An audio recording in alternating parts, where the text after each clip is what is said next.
And we're live. Hello and welcome to another live demonstration into the new year of 2017.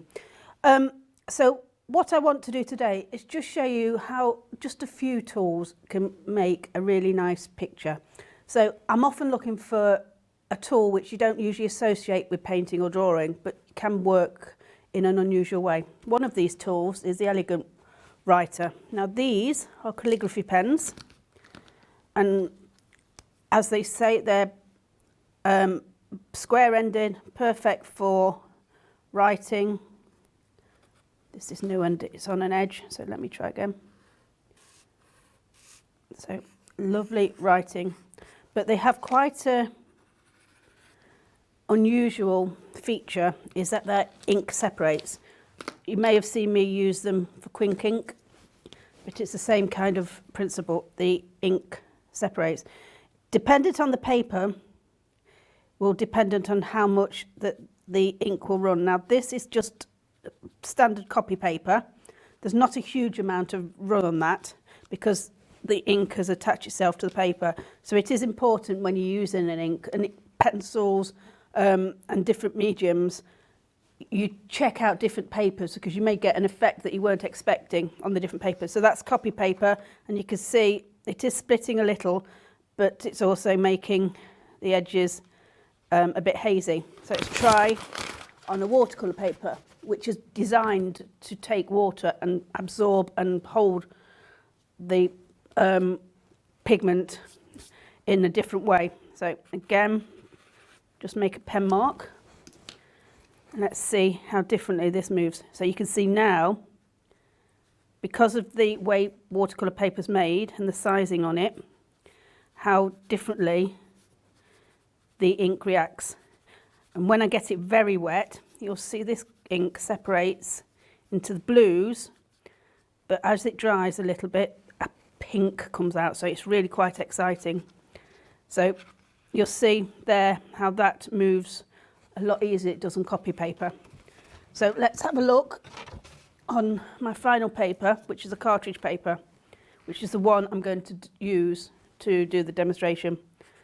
So again, it goes on nicely and it moves quite smoothly. I've used it on the copy paper, on this cartridge paper, and I like the effects. I like to still see the edge, but I think it works really nicely, giving you tonal values. Okay, so you can see how you can just have that can be your travelling set, sketchbook and that, and you can make nice little sketches out to bring back to the studio. You can sketch, draw a landscape, and then just add those features like tone and maybe where you want the light hitting, just very simply. And you can see there, it's quite an effective little way of travel. So pen, water brush, already filled with water, and I'm off. So let's do a little demonstration of this dahlia. I'm not overly happy with the composition at the moment, but I can change that at any time. So what I'm going to do is I'm just going to sketch round, and I'm doing it in a very sketchy way, and I'm using the edge for some of the finer lines. The great thing about a chisel is you can have that thick broad line and that fine line as well, and if you mix it, it gives you even more tone and texture into your work. So you'll see here I've done two photographs. The photograph I took printed in colour, but also a black and white one, because I'm working mostly looking at the tonal values. It really helps actually breaking it down into its tonal values with a black and white photograph, and then I'm not overly worried about colour because that's not what I'm using. And I also found this is very useful because as artists, the tonal value is a really important feature which really can take a painting from this level up to here by much more light, much more dark, and much more structure into a painting. Everything we see here is quite flat. So as artists, we have to learn how to put that little bit more depth and little bit more light into a painting. And it's not easy. It's not easy to see because your mind sees everything quite flat. So using the copier and creating a black and white image will help you with that, because I can now see my darkest darks and my lightest lights. So just bringing round the shapes, and you'll see I'm doing it quite sketchily, and I'm using the pen both on its flat edge and sharp edge, so you can see there are different marks. Now I don't have to worry about it drying, because once it's dry it's fine, because it's reactable. You can rework it, bring the water on. There's different ways. I could be really tight, really neat with my sketching, but I find that I like a little bit more looseness, even sketching. And you can see there some of these are a little dark. It's going to take a little bit of time. I'm doing this as quickly as possible for you. And as I'm doing this, I'm thinking that this area may be a little bit blank. You'll see on the original photograph there's a lot more leaves and foliage around the flower. But as an artist, I try to see what I feel would look good in a painting, not draw everything. I don't feel I need to put everything in, but I feel this composition is a bit too bare here. So I might add an extra leaf at the end, which is what you do. Just reevaluate your work, come back, look at it and go, there's something off there. And it could be a millimetre move, especially with portraiture. It can be literally a millimetre moving a shadow, shape of the eye, the mouth, and that can make a real difference into how that person looks. So the small touches can make a big difference. So you can see here, that's filling up quite quickly.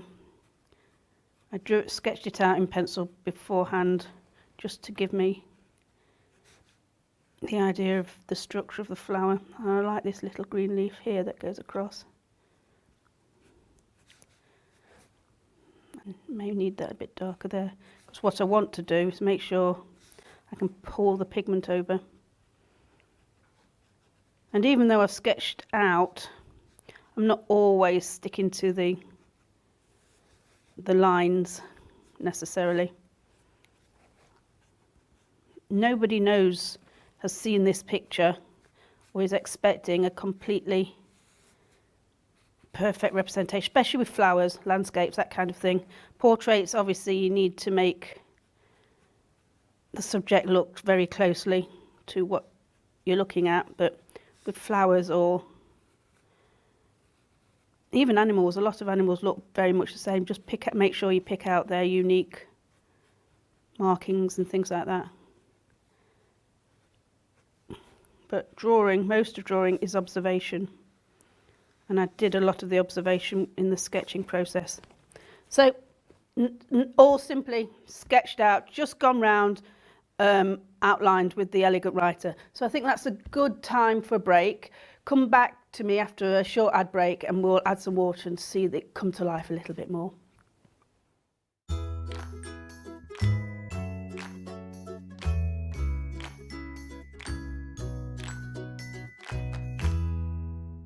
Let us bring out the artist in you.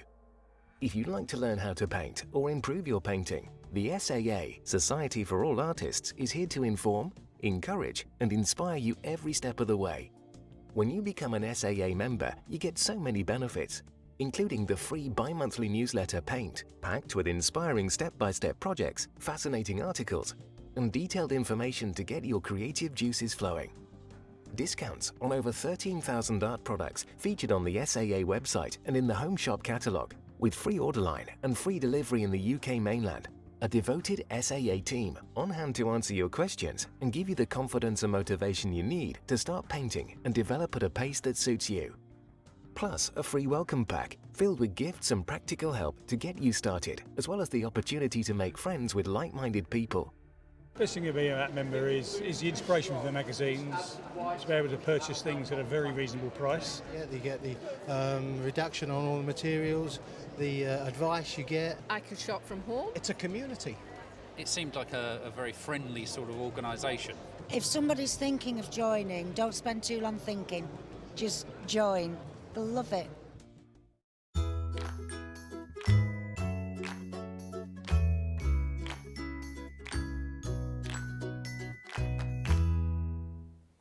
And we're back. Welcome back. So I've had a chance during that ad break to look at the drawing and reevaluate a little bit. I can see I need to add a little bit more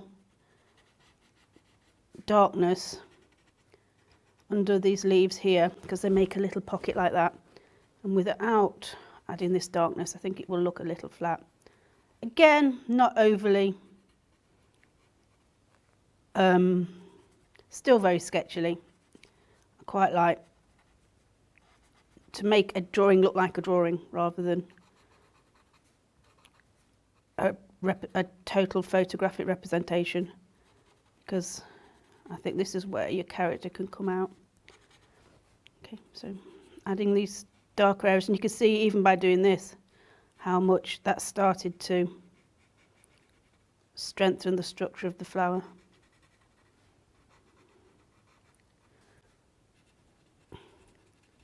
What I might do also is just change the light direction. I think I would like the light coming from here, which means a lot of this area is going to be much darker than you see on the photograph.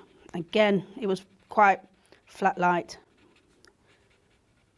Beautiful thing about being in a studio and lighting your own still life or flowers is you can really enhance the light source, which makes it a lot easier for you to see.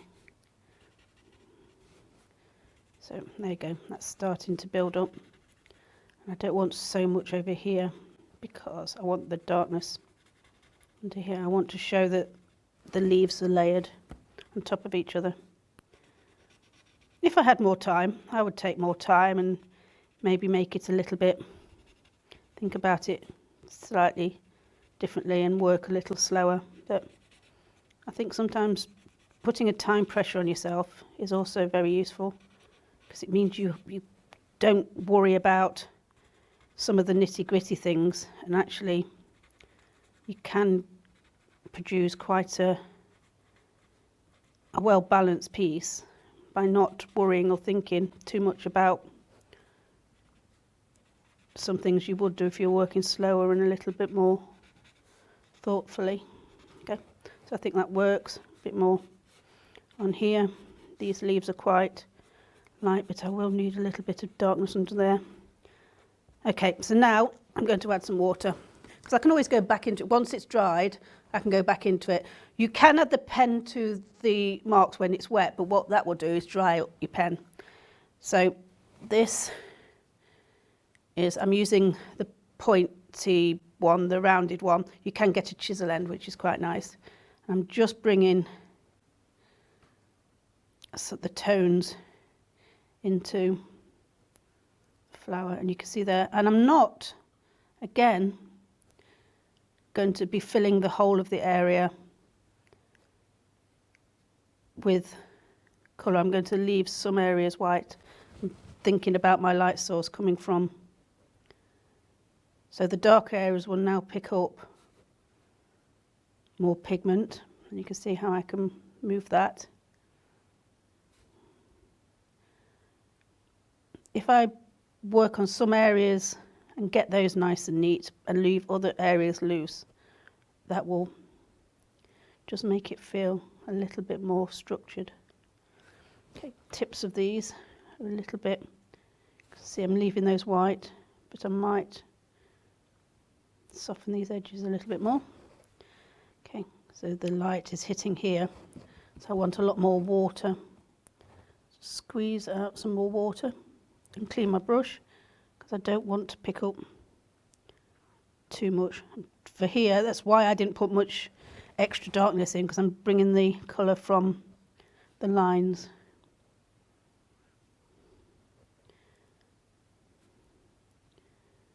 So some of these areas I'm actually going to work at and be a little bit more controlled.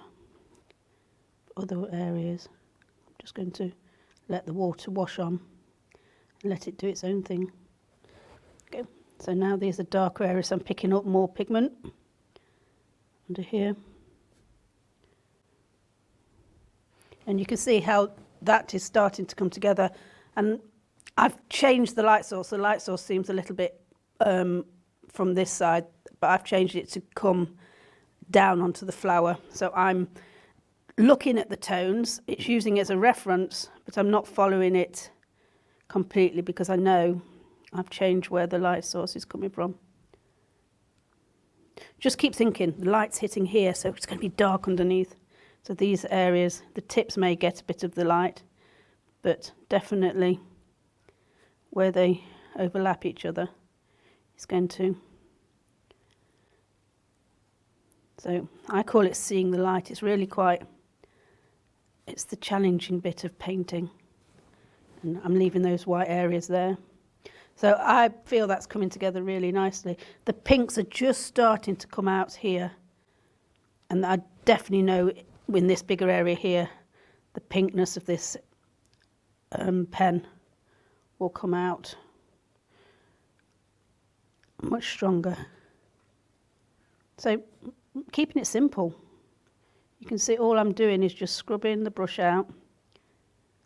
This is just water, but that's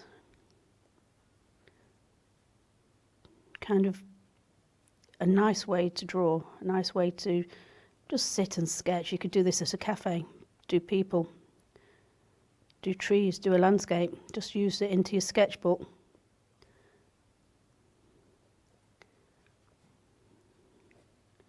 Okay, so I know these are darker. The line's already there, so I don't want them. So you can see I've left some of the areas white, just catching the light. The stem, again, these two stems here, this leaf. But I'm moving some more of the pigment off outside the line, so work outside the line. So I just want to clean this off because I want to keep these a little bit flatter. I want more water and less pigment moving, so I'm touching it quite gently. Okay. So it looks like the stems are darker. So I haven't got enough pigment on these stems, so hopefully I might be able to put some more colour in those once these are dried. So the light's catching. And I can't, it's not dark enough underneath there, so again, I just need to maybe revisit that, pick up some of this darker pigment.